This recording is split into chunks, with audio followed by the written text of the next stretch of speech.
فیض احمد فیض، جن کا کلام اگر آپ پڑھیں تو بندہ ایک دوسری دنیا میں چلا جاتا ہے، حق و صداقت کی دنیا، سچ کی دنیا، حق کی دنیا، اور غرض یہ کہ ان کا ہر شعر ایک سے بڑھ کر ایک ہے۔ فیض احمد فیض کو 1959 میں پاکستان آرٹس کونسل کا سیکٹری بھی بنایا گیا۔ اس طرح اگر ہم کہا جائیں وہ ایک ثقافتی شخصیت بھی ہے، اگر ہم کہیں تو کوئی غیر مناسب نہیں ہوگا، کیونکہ فیض احمد فیض نے بہت سارا ایسا کلام بھی لکھا جو ہمارے گلوکاروں نے نہ صرف گایا بلکہ کچھ تو فلموں میں بھی شامل کیا گیا۔ تو مثال کے طور پر گلوں میں رنگ بھرے باد نو بہار چلے، چلے بھی آؤ کہ گلشن کا کاروبار چلے، چلے آؤ کہ گلشن کا کاروبار چلے۔ یہ ایک ان کا کلام تھا جو فلم فرنگی میں مہدی حسن کی آواز میں ریکارڈ کیا گیا، اور علاؤالدین جو اداکار تھے، ایک عوامی اداکار علاؤالدین، ان پر پکچرائز کیا گیا اور بہت پسند کیا گیا۔ اسی طرح اگر میں فیض احمد فیض کی ثقافتی اس طرف آؤں جو انہوں نے ثقافتی کام کیے ہیں، مثال کے طور پر ان کا فلموں میں دلچسپی لینا اس بات سے ثابت ہوتا ہے کہ انہوں نے ایک آرٹ فلم جاگو ہوا سویرا، جس کے پروڈیوسر تو نعمان تھے، لیکن اس کی کمپلیٹ اس کو کرنے میں اور اس کو پایہ تکمیل تک نہ صرف پہنچانے میں اور اس کا اسکرپٹ ہر چیز دیکھنے میں فیض احمد فیض کا بنیادی کردار تھا۔ نعمان جاوید فلم جاگو ہوا سویرا کے پروڈیوسر تھے، لیکن سب کچھ فیض احمد فیض کے زیر نگرانی ہوا اور یہ پاکستان کی آرٹ فلم میں شمار کی جاتی ہے۔ اب ہم بات کریں اگر فیض احمد فیض کی تصانیف کی، تو اس میں نقش فریادی، دست صبا، زندان نامہ، دستہ سنگ، شام شہر یاراں، سر وادی سینا، میرے دل میرے مسافر، نسخہ ہائے وفا، یہ سارے یہ جتنی بھی تصانیف ہیں یہ فیض احمد فیض کی لاجواب تصانیف ہیں، اور ادب کی دنیا میں ان کا ایک نمایاں مقام ہے۔ میں نے جیسا کہ ابتدا میں ذکر کیا تھا، فیض احمد فیض کی جو صاحبزادیاں ہیں سلیمہ ہاشمی صاحبہ اور منزہ ہاشمی صاحبہ، انہوں نے ماڈل ٹاؤن میں فیض گھر کے نام سے باقاعدہ ایک آڈیٹوریم بنایا ہوا ہے، جہاں فیض احمد فیض کی یادیں، ان کی ساری تصانیف، ان کے حوالے سے جو بھی تحقیق ہے، جو تصاویر ہے، اور یہ ہے کہ اکثر اوقات وہاں پر محفلیں کا انعقاد کیا جاتا ہے جہاں پر فیض کا کلام پیش کیا جاتا ہے اور فیض احمد فیض کے حوالے سے بات چیت بھی کی جاتی ہے۔ فیض احمد فیض کے جو کلام کو جن جن گلوکاروں نے بھی گایا، نہ صرف ان کی شہرت میں اضافہ ہوا بلکہ یہ انہوں نے اسے اپنے لیے اعزاز سمجھا۔ میں نے مہدی حسن خان صاحب کا ذکر کیا تھا، جب انہوں نے گلوں میں رنگ بھرے باد نو بہار چلے یہ ریکارڈ کروائی غزل، تو اس کے بعد انہیں شہنشاہ غزل کا خطاب بھی ملا۔ اس کے علاوہ ایک اور غزل جو تھی، ایک کلام تھا فیض احمد فیض کا، نہ گنواؤ نازک نیم کش، دل ریزہ ریزہ گنوا دیا، یہ بھی ان کا بہترین کلام تھا۔ پھر دل میں یوں اب تیرے بھولے ہوئے غم آتے ہیں، یہ بھی بڑا اچھا کلام ہے۔ اور گلوں میں رنگ بھرے تو میں نے پہلے کہا، اور اگر میں ملکہ ترنم نور جہاں کا ذکر کروں، کیونکہ ان کے بغیر تو کوئی پروگرام مکمل ہی نہیں ہوتا، تو ان کی جو فیض احمد فیض کی سب سے مشہور زمانہ غزل،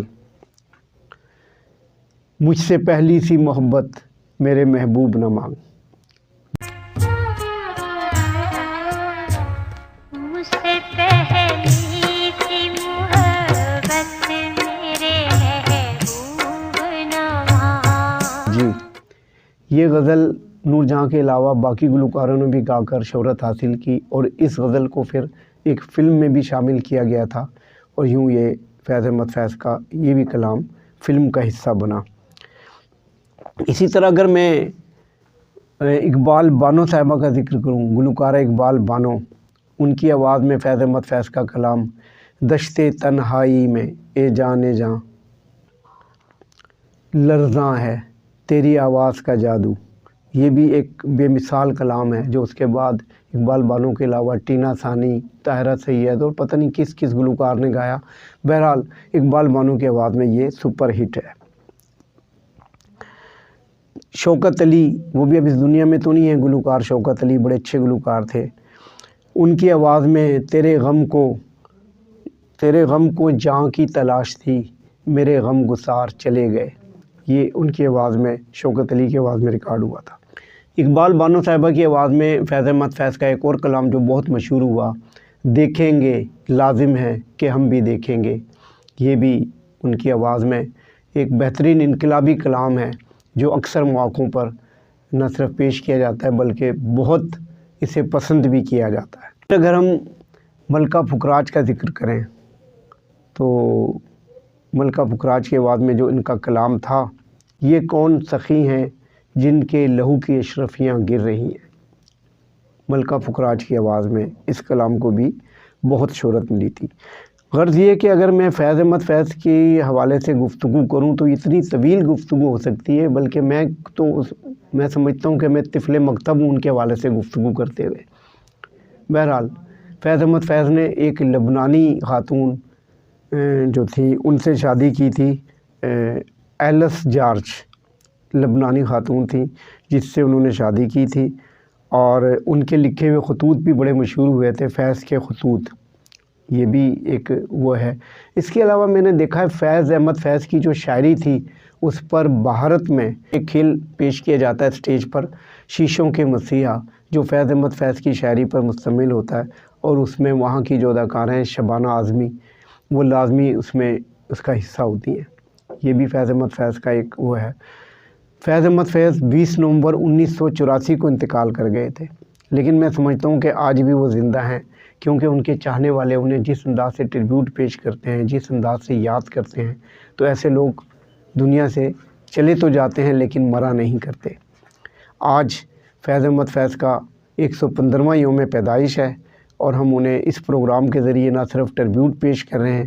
بلکہ ہماری دعا ہے کہ اللہ پاک انہیں جوار رحمت میں جگہ دے۔ اور ناظرین، ایک بات میں جاتے جاتے کر لوں، اگر آپ ہمارا یہ چینل دیکھ رہے ہیں اور پسند کر رہے ہیں تو آپ سے گزارش ہے کہ اس کو سبسکرائب کریں، اور اس کو لائک کریں، اور کمنٹس باکس میں جا کر ہمارے پروگرام کے حوالے سے اپنے کچھ نہ کچھ خیالات کا اظہار ضرور کیا کریں تاکہ ہم آپ کو بہتر سے بہتر پروگرام دے سکیں۔ اس کے ساتھ ہی AR گل کو اجازت دیجیے، اللہ نگہبان۔